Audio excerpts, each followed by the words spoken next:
Mi amor, de la famosa, todo. Y me encanta su maíz. Su leche de coco. Su maíz. Su leche de coco. Su maíz. Su leche de coco. Su Leche maíz. de coco. Maíz con coco. ¡Claro! ¡Llegué! Maíz con coco, la famosa. ¡Ah, pero esto es nuevo! Sí, con su tierno maíz dulce y su auténtica leche de coco, hace de tus platos una fiesta de colores, olores y sabores. Maíz con coco. De la famosa, claro. La famosa, lo más natural. Las mejores habichuelas rojas, blancas y negras. Los más frescos gandules, naturales y con coco. El cachú más apetitoso, el maíz dulce más crujiente, la pasta de tomate con más sabor y color, la más cremosa leche de coco, las salchichas más suaves y ricas y muchos productos más los encontrarás en Jajá. Siempre presente en los más exquisitos platos de nuestra tradicional cocina dominicana. En desayunos, comidas, meriendas y cenas. Jajá, la mejor marca, los mejores productos. Jajá, para todas tus comidas. Porque lo primero es lo primero. Delante de una experta abuela, siempre hay un exquisito nutritivo plato y detrás una delicada y dulce madre que los deleita con deliciosas pastas, pescados y guisos tan ricos porque siempre lleva adelante la pasta de tomate la famosa, que da sabor y color insuperable. Porque lo primero es lo primero, de la famosa, claro, y la famosa, lo más natural.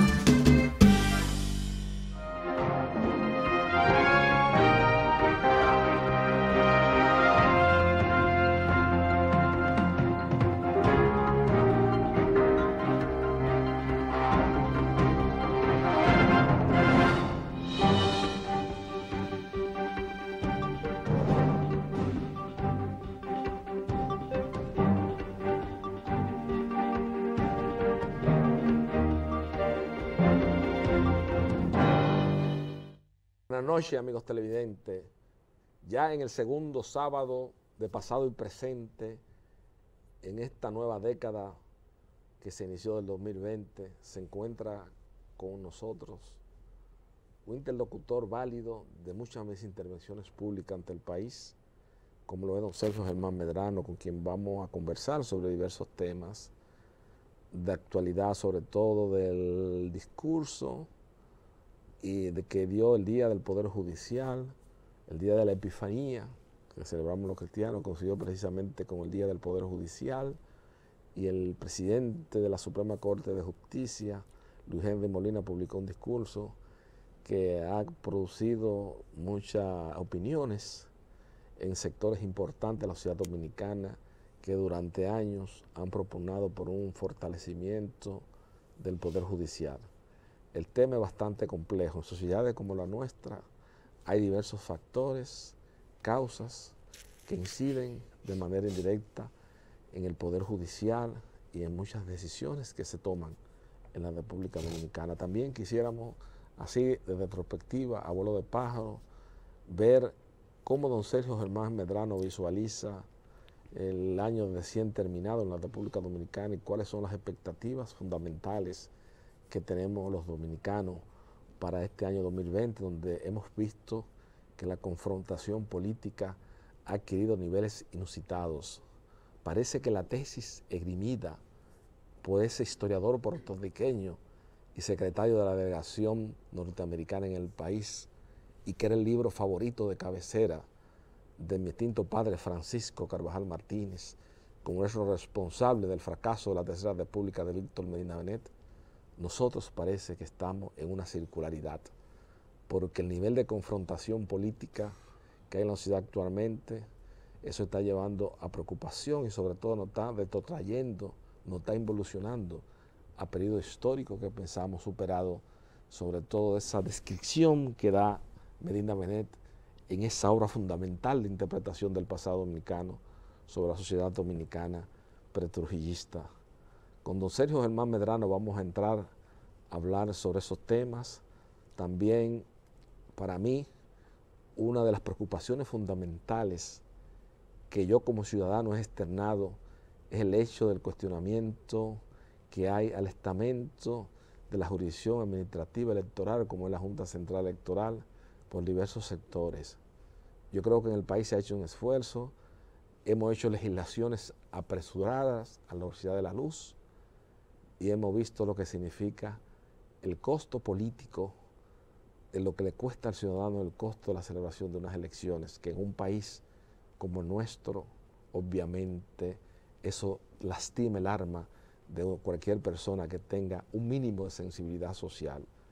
Ahora mismo se ha llegado a un acuerdo con una firma extranjera para hacer una auditoría sobre las primarias de los partidos que se celebró del PRM y del Partido de la Liberación Dominicana, y ambos dirigentes de ambos partidos están cuestionando ya de entrada, sin haberse empezado el trabajo, el hecho de que se contratara, de que la credibilidad de esa firma auditora. Entonces yo me pregunto, un país pobre como el nuestro, donde, como yo le señalaba a un amigo mío en una tertulia, a don Fernando Civilio, en el Mesón de Bari, donde yo le señalaba que todavía el problema básico y fundamental del dominicano, 6 décadas después de la Alianza para el Progreso de John F. Kennedy, que perseguía al inicio de la década del 60, que ningún dominicano, ningún latinoamericano se fuese a la cama a dormir sin que no tuviese las 3 ingestas de alimentos fundamentales para la supervivencia del ser humano. Y eso, obviamente, 6 décadas, como digo, todavía sigue siendo un problema de la agenda nacional.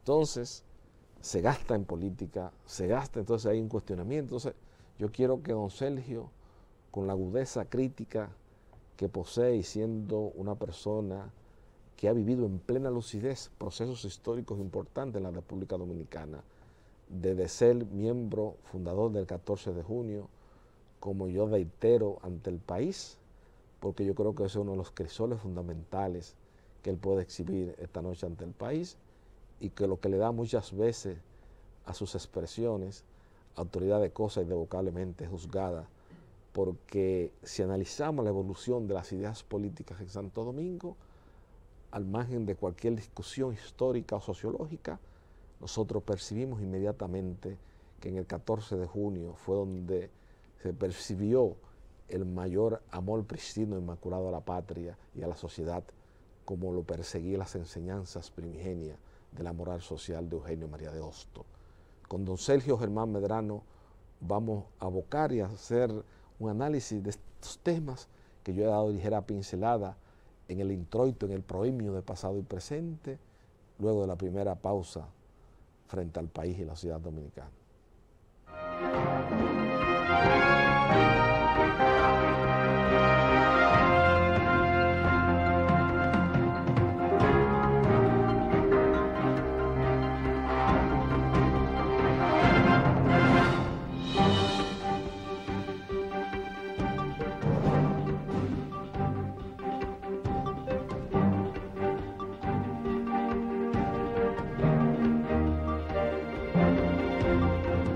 Mi amor, de la famosa, todo. Y me encanta su maíz. Su leche de coco. Su maíz. Su leche de coco. Su maíz. Su leche de coco. Su Leche maíz. de coco. Maíz con coco. ¡Claro! ¡Llegué! Maíz con coco, la famosa. ¡Ah, pero este es nuevo! Sí, con su tierno maíz dulce y su auténtica leche de coco, hace de tus platos una fiesta de colores, olores y sabores. Maíz con coco. De la famosa, claro. La famosa, lo más natural. ¡Mamá! ¡A desayunar! ¡Y queremos salchichas Jajá! ¡Yo en revoltillo! ¡Yo como viene! ¡Qué rica! ¡Llegamos! ¡Vamos a merendar! Y queremos salchichas Jajá. Yo en hot dog. Yo prefiero más picar. ¡Exquisito! salchichitas. Hora de comer ya. ¡Ey! ¡Queremos salchichas, ajá! Yo en un locrio. Yo con salsa y mucho pan. Deliciosa. Y tenemos que cenar. Y queremos salchichas, ajá. Yo guisadas y con fritos. Yo con papas y a la brasa. Nutritivas. Y mañana Dios dirá que queremos salchichas, jaja. Llenas de cóctel, de pollo, de pavo y picantes. Jaja, para todas tus comidas. Porque lo primero es lo primero. Delante de un feliz esposo siempre hay una exquisita y variada comida. Y detrás, una orgullosa y sonriente esposa que cocina los más apetitosos moros y guisos. Porque siempre tiene delante las habichuelas La Famosa, frescas, nutritivas y en toda su variedad. Rojas, blancas, negras, pintas y verdes. Porque lo primero es lo primero. De La Famosa. ¡Claro! La Famosa, lo más natural.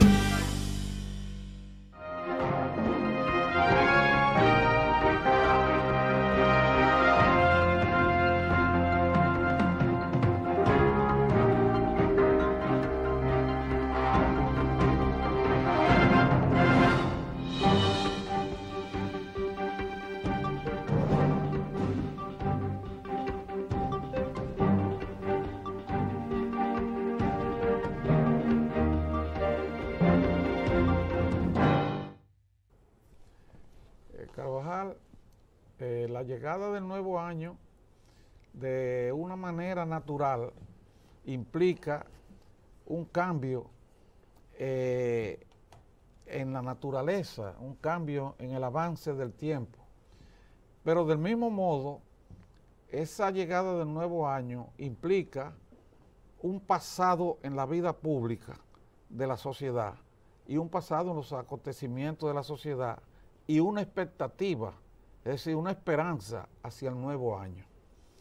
Si vemos el año anterior, tenemos que considerar dos aspectos que para mí son fundamentales que se tomen en cuenta, que son el desenvolvimiento de la delincuencia, cómo operó la delincuencia en el año pasado y cómo se luchó contra la delincuencia en el año pasado por una parte, y por la otra parte el tema del gasto público, de la inversión pública, cómo se manejaron los fondos del presupuesto nacional que deben ir para beneficio de la población en general.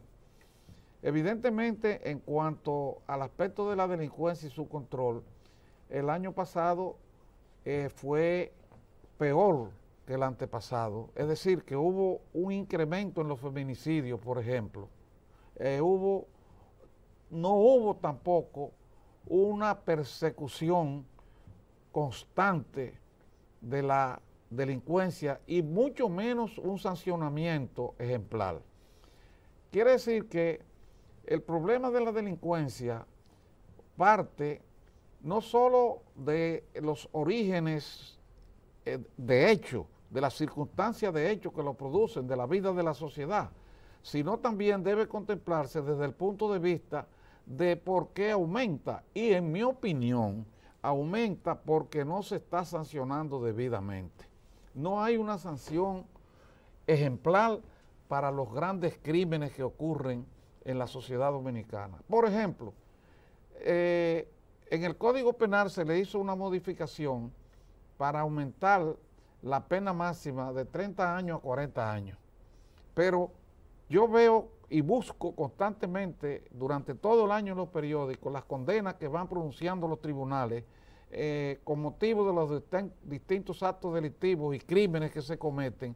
Y cuando llego a los crímenes aterradores que hubieron el año pasado, yo no encuentro sanciones de 40 años. Es más, no veo ni las sanciones, lo cual puede significar que los grandes crímenes que se vienen arrastrando del año pasado y años anteriores por los subterfugios de los abogados o por la desidia de los jueces no han sido sancionados debidamente, no han sido sancionados oportunamente.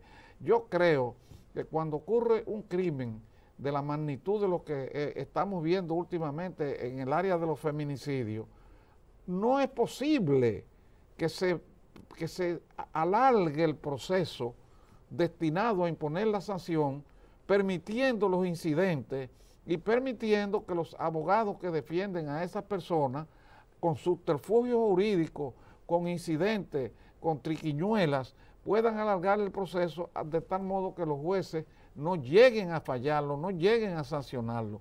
Pero aún más grave es que en los casos en que se sancionan, tú ves penas relativamente benignas, como son penas de 15 y de 20 años. Yo no veo las penas de 40 años, yo no veo las penas de 30 años. Entonces, significa que las personas proclives a cometer crímenes y delitos no le temen a la sanción judicial. ¿Por qué? Porque las condenas que están mirando que se pronuncian son de 20 años, son de 15 años, pero con la agravante de que como el Código de Procedimiento Penal tiene la figura una figura jurídica que le permite poner en libertad a las personas al cumplimiento de la mitad de la pena por una supuesta, entre comillas, buena conducta y buen comportamiento, ellos están pensando, cuando están maquinando y elaborando en su mente la forma de cometer los crímenes, piensan, bueno, a mí me condenan a 15 o a 20 años, pero yo salgo a los 10. Bueno, a mí me condenan a 10 años, pero yo salgo a los 5. Esto tiene una pena de 5 y yo salgo a las 2 y medio, y los 2 años y medio. Entonces, lo que en mi opinión exige la sociedad dominicana y exige el país para que la lucha contra la delincuencia pueda avanzar, pueda entrar en un camino de esperanza, es que se impongan sanciones ejemplares, que un crimen acompañado de circunstancias agravantes, como son la mayor parte de los feminicidios, se sancione con 40 años de prisión y en la sentencia se prohíba que esa sanción sea disminuida. Eso es, por ahí es que anda ese asunto. Ahora, tú te das con que si esa fue la circunstancia o las circunstancias que rodearon la lucha contra el crimen y la delincuencia el año anterior, por eso el nuevo año comenzó con 3 feminicidios a principios de año, creo que 4. 4 o 5. 4 feminicidios, sí. Ahí comenzó el año. Y mira el crimen ahora de esa niña en Santiago. Sí. Y cuando tú ves, vamos a ver quiénes fueron los feminicidas, porque todavía en la prensa no han dicho sus antecedentes penales, pero ya están en el crimen de la niña en Santiago, se están viendo los antecedentes de las 2 personas que están acusadas, y los 2 estaban involucrados y acusados anteriormente de delitos sexuales, de abusos sexuales, pero estaban en la calle y estaban divirtiéndose. Como Perla Castillo, la misma característica que usted definió en la sociedad cuando hizo ese artículo, que era una muchacha de La Vega. Perla Castillo. Perla Castillo, que usted escribió un artículo en la página editorial del Listín Diario. Un artículo sobre Perla Castillo, que fue una joven que en Moca fue asesinado por una pandilla de delincuentes, violada, una niña ejemplar en el colegio, una muchacha humilde, y de ahí yo recordé y me fui hacia César Nicolás Penson, que en su obra Cosas Añejas relata el caso de la muerte del padre Canales. Y el delincuente, el criminal, que cuando lo llevaron ante el juez y el juez le preguntó que quién había matado al padre Canales, él le dijo, la justicia. La justicia, claro. Pero no, ¿cómo la justicia? Le decía el juez. La justicia no mató al padre Canales. ¿Quién mató? Dígame quién fue que mató al padre Canales. Y ante la insistencia del juez, finalmente le dijo, fue la justicia, porque si cuando yo maté a mi esposa, a mí me hubieran hervido en el caldero que había ahí en la playita del Malecón, que a los asesinos condenados a la pena máxima era hervido en aceite caliente. Me hubieran hervido en aceite en el Malecón, en los arrecifes del Malecón, yo no hubiera matado al padre Canales. Una respuesta de una lobreguez lógica aterradora, porque él le está diciendo a la justicia, yo maté uno porque ustedes no me sancionaron a mí cuando maté otro, que fue el padre, a un sacerdote, el padre Canales. Y ahí estamos entrando otra vez de nuevo en el año con los mismos problemas, con el mismo dolor, con la misma angustia de ver una niña de 4 años que está violada y asesinada. Eso es patético, desolador. Patético, lastima el alma. Se agrava porque la madre manda a una niña de 4 años un colmado, que es una cosa que hay que analizar y profundizar. Debe analizar y profundizarlo el juez que tenga su cargo y el fiscal que tenga su cargo esa investigación. Porque ¿qué va a comprar una niña de 4 años un colmado? ¿Qué va a decir? ¿Qué va a comprar? ¿Qué va a traer? ¿Qué va a buscar? Eso es de por sí sospechoso, que mandara a esa niña de que a comprar algo y no fuera ella misma. Ahora, en los campos, don Sergio, se estila mucho, porque yo recuerdo hace varios años que fui a la provincia Sánchez Ramírez a darle el pésame con motivo del fallecimiento del padre del doctor Julio César Reyes José, que actualmente ostenta el cargo de presidente de la Corte de Trabajo del Distrito Nacional, y me fui yo con el licenciado Joaquín Luciano, un abogado muy conocido en materia laboral, y cuando veníamos de camino, Luciano se antojó de comprar algo, un refresco, y nos paramos en un colmadito, a la orilla de la pista, ya de llegando casi a Maimón, y vimos que una muchachita, en los pueblos se estila mucho, ve al colmado, cómprame, sociológicamente, esas son las pinceladas, ve, compra un huevo, cómprame algo, a los niños se manda, pero obviamente el hecho de que su madre la mande a un mandado, eso no puede ser una circunstancia atenuante para lo que cometieron ese crimen tan desproporcionado y que ha alarmado tanto a la sociedad dominicana. Y yo creo que también, don Sergio, antes de que usted continúe con el análisis del año pasado y lo que esperamos en este año 2020 en la sociedad dominicana, yo creo que es importante señalar que en República Dominicana nos hemos desarticulado socialmente hablando del punto de vista jurídico. Cuando viene esa reforma normativa, que yo no me canso de decirle, porque parte de todo ese problema que se está viendo hoy día a nivel de la jurisdicción represiva es parte de la normativa. La normativa que ata a un juez.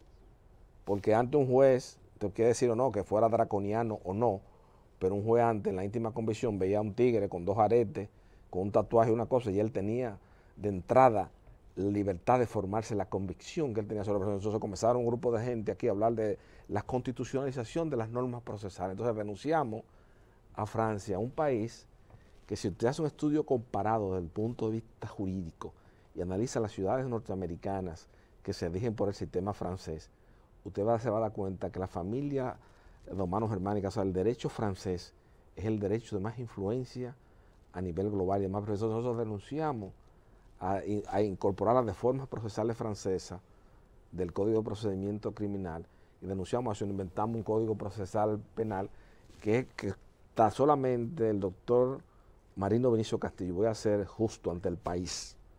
Benicio puede ser fanático de muchas cosas, pero yo reconozco que es una figura destacada y es un hombre de una conciencia jurídica muy lúcida.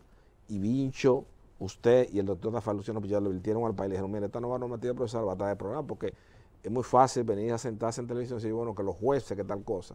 Porque los jueces muchas veces, mira, ahora mismo está pasando una discusión académica y doctrinal sobre muchas decisiones del Tribunal Constitucional que están cambiando muchos criterios que han establecido la jurisprudencia durante años. Entonces, aquí estamos como en un tutti frutti, o sea, estamos como una orquesta disonante. Y entonces eso también agrava el panorama social. Esa es mi opinión. Pero es correcto lo que tú dices, el derecho francés descansa mucho sobre la lógica jurídica y la metodología. Claro. Entonces, en el derecho penal, a pesar de que se habla de la íntima convicción del juez, que le permite al juez por apreciación. Sí, pero con una metodología, como dice Vincho, con una metodología. Pero exactamente. Con una metodología, no un capricho personal, no, que yo no, el juez analiza las circunstancias, los hechos, lo va concatenando toda la secuencial de los hechos. No es una cosa, entonces aquí se abolió eso, entonces a veces hay jueces que le dicen, Carvajal, para nosotros es muy bonito sentarse en televisión a hablar del problema judicial, si uno también trae justicia, con primero los abogados, el problema de la escuela, de la instrucción de los abogados. Usted ve, por ejemplo, usted mismo me ha dicho en referimiento, usted ha dicho a mí, Carvajal, pero en referimiento se conocen, de hace muchísimas demandas a los abogados con una competencia de atribución del juez de los referimientos, ni en razón de la materia. Entonces van haciendo cosas para aquí, para allá. Entonces en la misma también hay que ver también cómo una serie de acciones temerarias de muchos abogados Porque, ok, yo puedo decir, bueno, Brito, Duarte Pepín, esa gente eran gente que eran incidentalistas, pero eran incidentalistas con formación. Usted estuviera de acuerdo no con su accionar, pero aquí hay abogados que también sobrecargan al sistema judicial con demandas sin ningún fundamento para cobrarle a su cliente, vamos a estar claro. Pero fíjate, Carvajal, independientemente de los aspectos jurisdiccionales, de los aspectos de interpretación y aplicación de la ley y de los aspectos de la sanción, cuando se cometen los delitos, hay otro punto que ya nosotros también lo hemos conversado y debatido en este programa, que es la necesidad de que en el seno de la familia, en el seno de la sociedad, porque la familia es lo que forma la sociedad, en el seno de la familia se comience a impartir una educación sobre el valor de la vida humana. Es que en la clase media dominicana, en la clase media baja y en la clase baja completa, en sus tres estratos diferentes, alto, medio y bajo, la vida no tiene valor. Surge a veces son cosas que dan risa, porque surge un problema entre dos vecinos e inmediatamente se altera el barrio, e inmediatamente salen los machetes, los cuchillos y las amenazas de puñaladas. Y se forma una refriega social entre dos grupos. Turbulencias sociales se forman, pero también el dominicano de esos estratos sociales piensa que todo debe resolverlo con la violencia porque es un macho, porque a él no se le pueden imponer criterios, porque a él no se le pueden externar opiniones que vayan contra su pensamiento y su voluntad.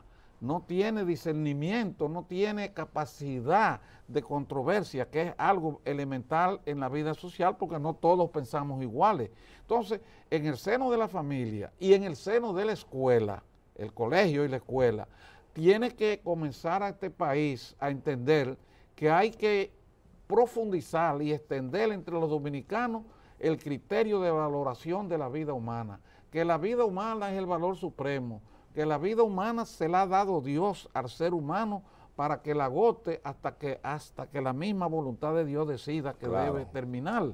Y que cada ser humano tiene derecho a vivir sin el temor a que sea agredido y a que sea violentado hasta el punto de perder la vida, porque te digo una cosa, ya en este país se va manejando en la calle y uno tiene ya el temor de que se provoque un accidente, porque salen con las pistolas. Tú has visto los accidentes que se han producido que por un simple choque le caen a tiro a un infeliz chofer y lo han matado. ¿Por qué?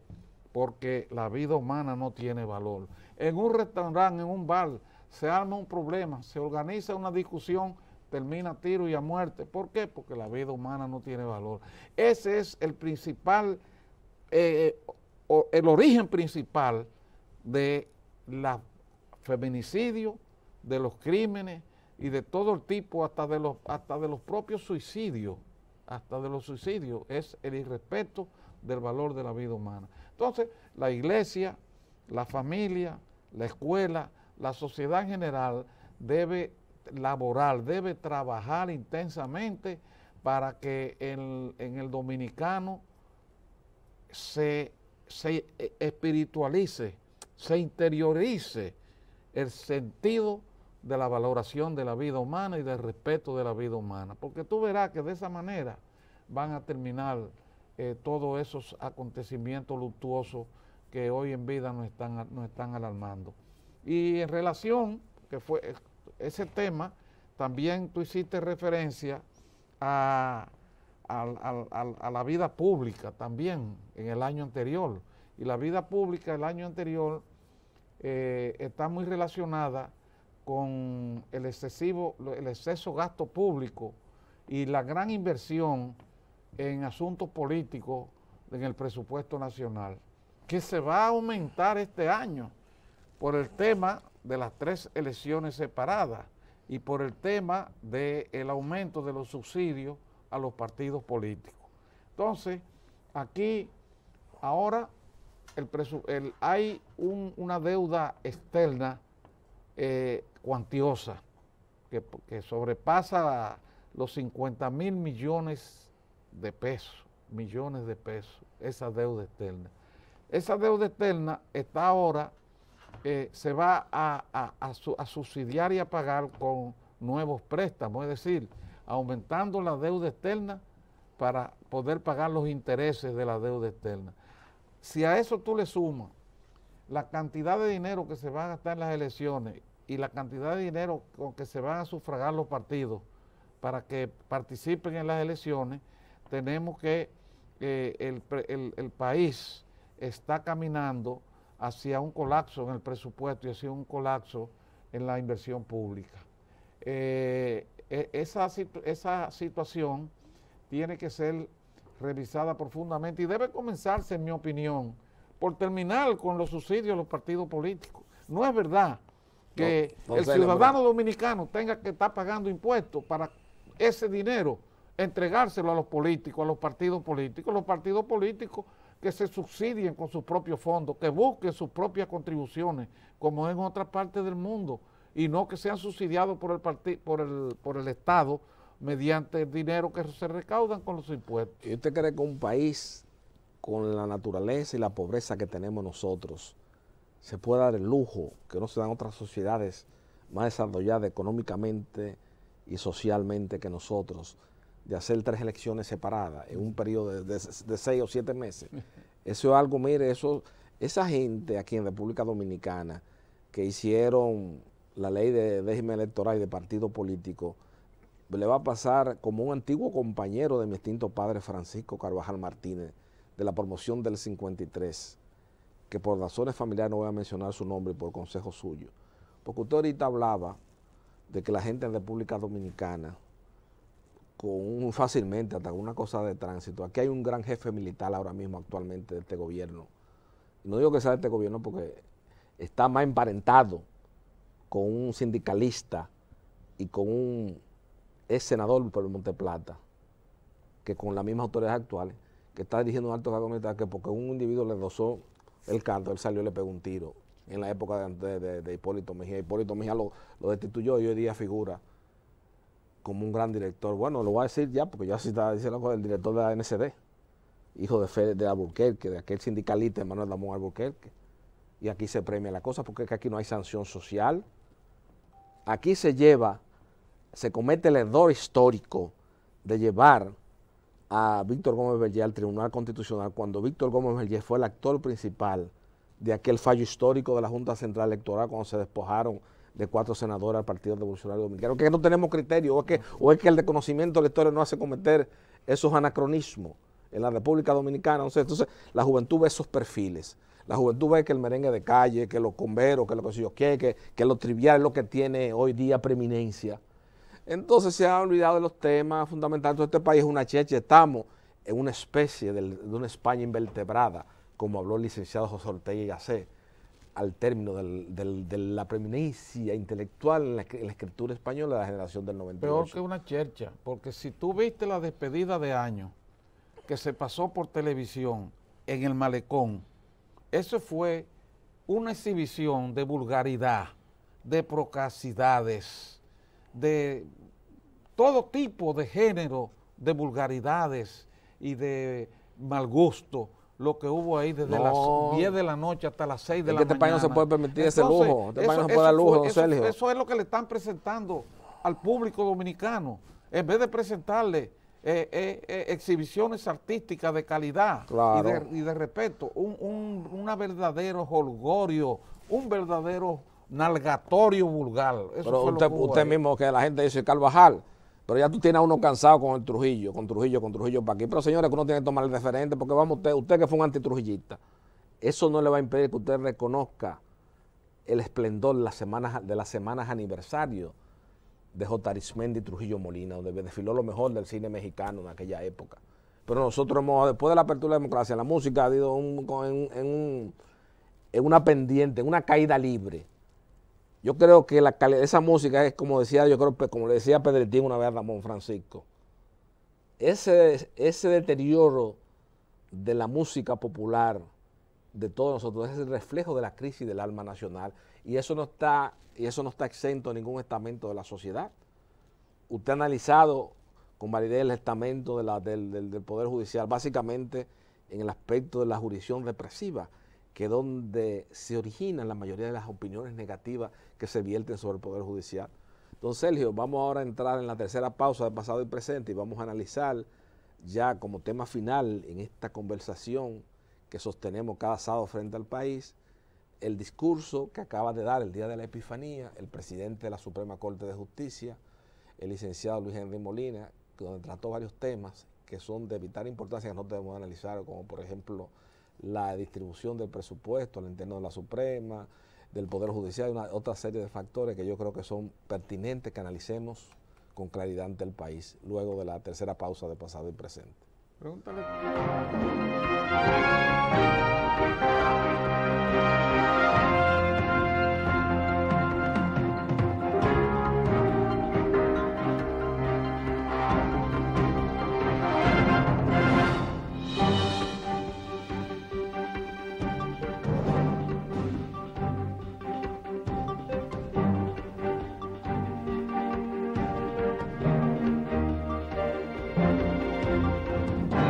Mi amor, de la famosa todo, y me encanta su maíz. Su leche de coco. Su maíz. Su leche de coco. Su maíz. Su leche de coco. Su Leche maíz. de coco. Maíz con coco. ¡Claro! ¡Llegué! Maíz con coco, la famosa. ¡Ah, pero esto es nuevo! Sí, con su tierno maíz dulce y su auténtica leche de coco, hace de tus platos una fiesta de colores, olores y sabores. Maíz con coco, de la famosa, claro. La famosa, lo más natural.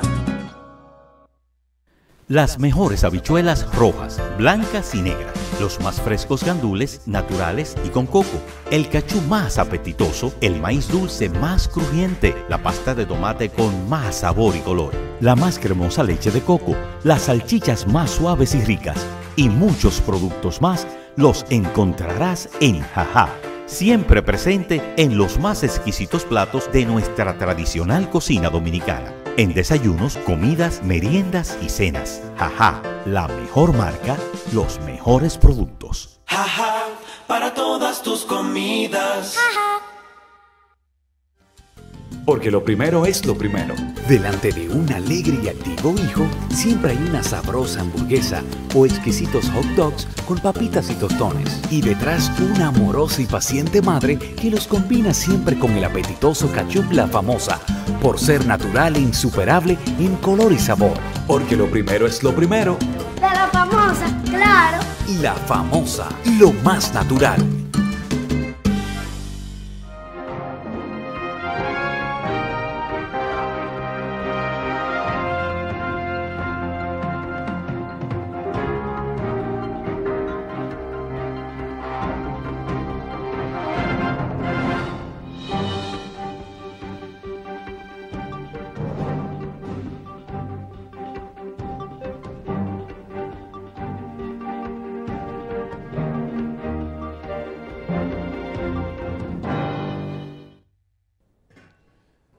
Carvajal, el discurso del presidente de la Suprema Corte de Justicia el día del Poder Judicial tuvo varios aspectos interesantes e importantes.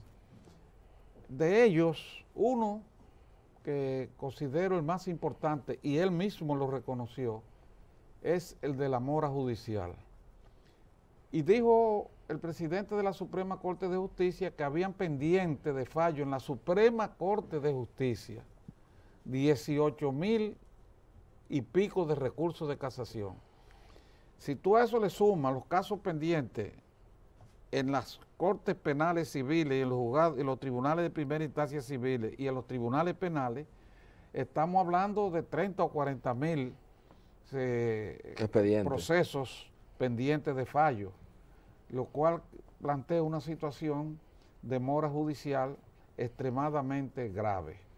Ahora, dijo también el magistrado presidente de la Suprema Corte de Justicia que mucho de la responsabilidad que existe en el tema de la mora se debe a incidentes y subterfugios de los abogados. Y es verdad, es verdad. Exacto. Aquí, en la República Dominicana, se invierten situaciones tan tremendas como, por ejemplo, normalmente cuando uno comienza a estudiar Derecho y comienza a ver las figuras que van a lo largo del ejercicio de la profesión a tener que uno manejar, tú oyes hablar del deudor desafortunado.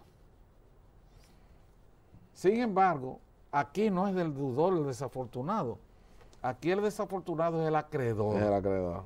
Porque la persona que invierte dinero en préstamos, como son los bancos, son las financieras, la persona que hace inversiones en el comercio para después tener líneas de crédito, financiamientos, etcétera. Cuando una persona incumple y se convierte en su deudor, busca un abogado y es una cuestión que actualmente es un proceso mínimo de 10 años, mínimo de 10 años, y ese proceso hace 15 o 20 años apenas duraba 4 o 5 años. Ahora se ha duplicado o triplicado el tiempo que dura el proceso. Entonces, el desafortunado es el acreedor y el deudor es el afortunado porque no paga y no recibe la persecución. Ningún tipo de sanción. Como son los embargos mobiliarios, etcétera, etcétera. Las vías de ejecución que tiene a su disposición el acreedor para recuperar su crédito no pueden ser ejercidas porque los abogados están promoviendo incidentes, promoviendo obstáculos procesales. Ahora, los jueces son corresponsables de esa situación también, en el ámbito civil. Estamos hablando del ámbito civil. ¿Por qué son corresponsables? Porque los jueces tienen a su disposición un instrumento, un recurso muy eficaz para impedir que esos incidentes puedan retardar el proceso, que es la acumulación del incidente al fondo. Yo tengo, por ejemplo, te cito un caso. Yo tengo un caso de un cliente que extranjero, y estamos hablando en ese caso de inversión extranjera, que comenzó un proceso de cobro de una suma de dinero importante en el año 2011. Estamos en el año 2020 y no ha podido pasar. Ha ido 3 veces ya a casación y todavía estamos en fase de apelación para poder obtener una sentencia al fondo que le permite iniciar un embargo. Es decir, de 10 años ya va, 9 años, va para 10. Y un extranjero cuando ve eso dice, ven acá, ¿pero dónde que estamos? Estamos no, en Cochabamba. Pero con los incidentes, ¿pero por qué? Porque los abogados son temerarios también. Y los tribunales no han acumulado los incidentes para fallarlos junto con el fondo. Entonces, tú te preguntas, si tienen a su disposición esos recursos y no lo utilizan, ¿por qué es? Bueno, puede ser por complacencia con el deudor. Puede ser por favoritismo con el deudor, o puede ser hasta por desconocimiento de esos recursos, que en esos casos serían jueces incapaces e ineficientes, que no merecerían estar en el Poder Judicial. Quiere decir que el presidente de la Suprema Corte de Justicia, donde tiene que concentrarse, es en que no se sigan fallando los incidentes procesales independientemente del fondo, que se acumulen, y así verá que el proceso va a avanzar y la mora va a terminar. Aunque también tenemos que reconocer que ese cúmulo de procesos obedece también a la cantidad de demandas que llegan al sistema judicial y los pocos jueces que hay realmente, porque esa es otra cosa que hay que reconocer.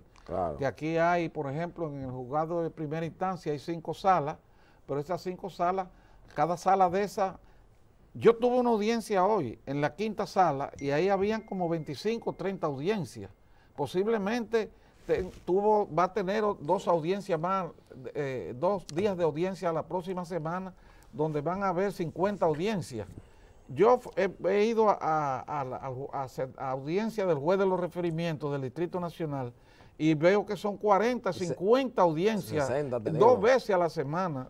Es decir, que semanalmente tiene que conocer 80 o 100 audiencias. Entonces yo me pregunto, ¿no puede con sus abogados ayudantes, que no sé cuántos son, pero casi con toda seguridad no pasarán de 2, 3 o 4 máximo? No, de 2 creo que son. Bueno, o de 2, ya tú ves. Entonces no puede fallar en una semana, jamás, Claro. esa Y cantidad. eso, que el juez de los deferimientos del distrito es el que menos mora judicial tiene de los jueces del estamento judicial, porque como se fija una lectura para sentencia, obligatoriamente tiene que estar esa decisión por la naturaleza de los mismos casos que conoce el juez de los deferimientos.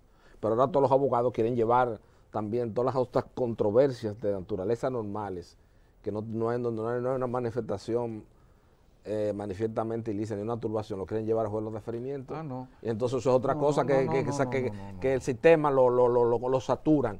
Lo saturan. Ahí mismo hay un caso de un tipo que ha puesto 3 embargos y no tiene ningún crédito cierto y digno ni exigible. Entonces, uno que tuvo que hacer juez, decir, bueno, mire, ya la tercera vez lo tuvo que acusar de litigante temerario en la propia decisión. Usted me capta lo que le quiero decir, porque también los abogados, nosotros tenemos que ser, siendo ecuánimes, buscar la posición ecléctica intermedia.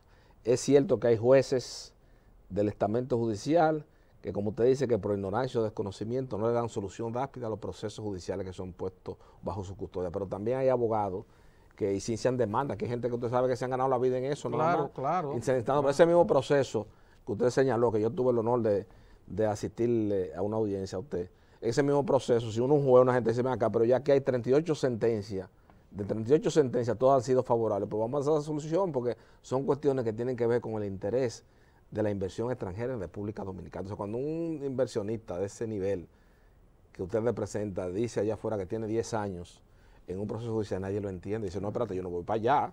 Ahí los procesos judiciales son interminables. Pero en esas audiencias de referimiento que yo te digo que he estado, he observado que muchas de esas, una gran parte, el juez de los referimientos es incompetente o no tiene poderes para ordenar las medidas que le están solicitando. Claro. Entonces son inadmisibles. Claro. Pero de todas formas, aun siendo inadmisibles, el juez está obligado a conocerla y está obligado a emitir una sentencia de inadmisibilidad. Claro. Es decir, tiene que hacer el trabajo de la sentencia. Tiene que hacer el trabajo de la Y por cierto, hablando del trabajo de la sentencia, te debo decir también que eso es otro problema. La redacción de la sentencia y el tiempo que se pierde en la redacción de la sentencia. Por ejemplo, una sentencia en cobro de pesos, cobro de dinero, de una deuda. Yo no entiendo cómo es que puede comenzar con una salmodia constitucional. No entiendo cómo puedes comenzar diciendo que el artículo 169 de la Constitución dice esto, que tal artículo de la Constitución y siguiendo por ahí. Eso no tiene ni cabida. Que cojan la sentencia de los años anteriores para que vean eso no está ventilando. No se está ventilando ningún asunto constitucional. Esa sentencia basta con que comience poniendo los hechos. Fulano le prestó una suma de dinero de tanto a Sutano. Sutano no pagó esa suma de dinero. El artículo 1134 del Código Civil dice las conversiones legalmente formadas tienen fuerza de ley de la parte. Estaba obligado a pagarle, no le pagó, debe ser condenado y punto, y se condena. 3 páginas. 3 páginas ya. 3 páginas. Esas sentencias, sin embargo, son sentencias que tú las ves y además de eso, con una repetición y descripción de documentos. Es una crisis semántica. Porque usted coge una sentencia, por ejemplo, de Suprema, redactada por Fernando Davelo de la Fuente. La misma se va para atrás, la misma cosa de Néstor, podemos tener diferencias. Pero yo creo que en ese proceso también ha habido una evolución. Hay gente que redacta bien, pero como usted dice, es que se ha habido un mito y una fábula que le han vendido a la gente. Después de la proclamación de la Constitución del 2010, que César Alpina dice, ay, que eso fue lo más participativo que he hecho aquí, y es el desorden más grande para mí. Bueno. El desorden más grande, porque eso es lo que a crear tantos organismos jurisdiccionales ha desvertebrado a la sociedad. Y prueba de eso es la justicia electoral. La materia electoral la desvertebró poco totalmente. Pues aquí puede venir una crisis, don Sergio. Aquí puede venir una crisis por eso mismo, porque ya hay sectores importantes que están cuestionando severamente y lo que están creando tratando de crear una crisis de credibilidad. Sí, pero ¿Entiendes lo que decir? Para venir aquí. Otro aspecto de eso que puede contribuir a terminar con la mora judicial, esos aspectos que estamos enfocando. Otro es el tema de las audiencias. Por ejemplo, en el sistema civil, procesal civil francés, solamente se celebra una audiencia donde comparecen las partes cuando el juez, después de examinar el expediente y los escritos y conclusiones de las partes, considera que por alguna razón quiere oírlas debatiendo el caso. Y celebra una audiencia que se llama de los plaidoiries, es decir, una audiencia donde se discuten los fundamentos de la demanda y los fundamentos de la defensa. Exacto. Pero en eso son casos excepcionales, pero en la mayor parte de los casos, los jueces, en vez de estar sentados esperando ahí que las partes concluyan para decir, se reserva el fallo el juez, debieran estar redactando sentencias si se adopta el sistema de los escritos de conclusiones sin audiencia, porque los debates se hacen por escrito anticipadamente. Cuando se hace una demanda y se introduce... Bueno, pero eso está contemplado en el nuevo Código de Procedimiento Civil Dominicano, el anteproyecto. Bueno, en el anteproyecto, por eso, pero en lo que se hace... Ahí se van a abreviar los procesos. Pero en lo que se hace el anteproyecto... Está insertada esa figura procesal. Sí, ahí. Correcto, pero en lo que va el anteproyecto, muchas de esas cosas se pueden adoptar en la práctica. ¿Tú me entiendes? Se pueden adoptar en la práctica. Ahorita salen unos hijos que le están violando el derecho de defensa, que el juez en un escritorio, que no subió, usted sabe que la tutela judicial efectiva, que la accesibilidad, cuando viene el Tribunal Constitucional con este tutti frutti que hay ahora. No, hombre, no, porque debe decirte una cosa, aquí hay una costumbre, el acto introductivo de la demanda debe bastarse a sí mismo para que el juez pueda fallar, pero aquí se ha establecido una costumbre de hacer un acto introductivo de la demanda y después pedir unos plazos ampliatorios de conclusiones. ¿Qué es eso de plazo ampliatorio de conclusión? Usted concluyó desde que introdujo la demanda, presentó en el dispositivo sus conclusiones, claro, y debió de fundamentarlo. Claro. ¿Tú entiendes? Entonces ese escrito ampliatorio de conclusiones no tiene sentido y eso es lo que va alargando el proceso.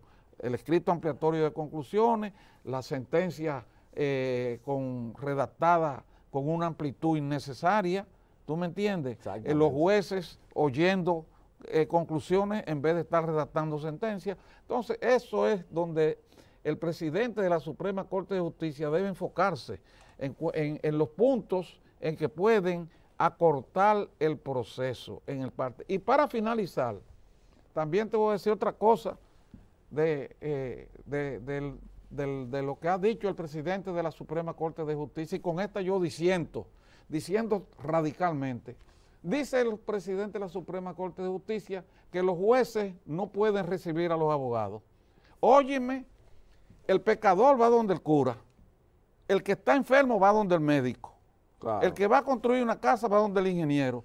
Cuando un juez no falla, ¿a dónde es que tiene uno que ir? Del juez. A donde el juez, a reclamarle que cumpla con su obligación de los plazos, de fallar dentro de los plazos establecidos en la ley. Claro. ¿Tú entiendes? Entonces uno va ante el juez a reclamarle, no va ante el juez a hacer componenda, ni uno va ante el juez a proponerle actos deshonestos. No, claro, no, uno va ante el juez a reclamar el derecho como abogado que tiene, claro, su cliente a un juicio y a un fallo dentro de un tiempo oportuno. Un tiempo razonable. Y aún más, te digo una cosa, las corrupciones judiciales, los favoritismos judiciales, los tráficos de influencias judiciales, no se dan en los despachos de los jueces, eso se dan en las casas de los abogados o en las casas de los jueces o de los familiares o de los amigos.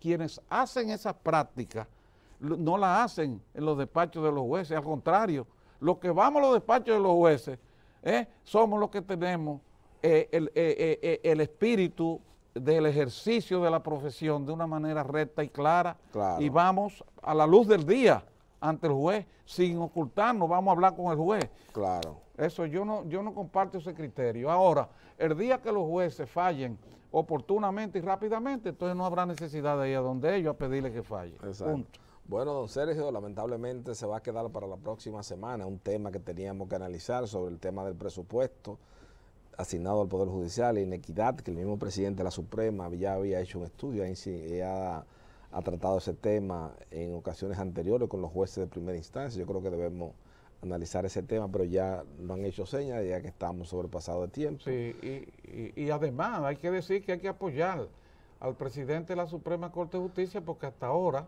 está dando notaciones de que quiere mejorar el sistema y quiere solucionar los problemas del sistema. Entonces todos debemos contribuir, y una contribución es decirle: no, nosotros podemos ir a hablar con los jueces. Claro. No lo prohíba. Claro, claro. Eso es nuestro derecho. Y el abogado es el principal auxiliar de la justicia. Exactamente. Buenas, amigos televidentes, buenas noches.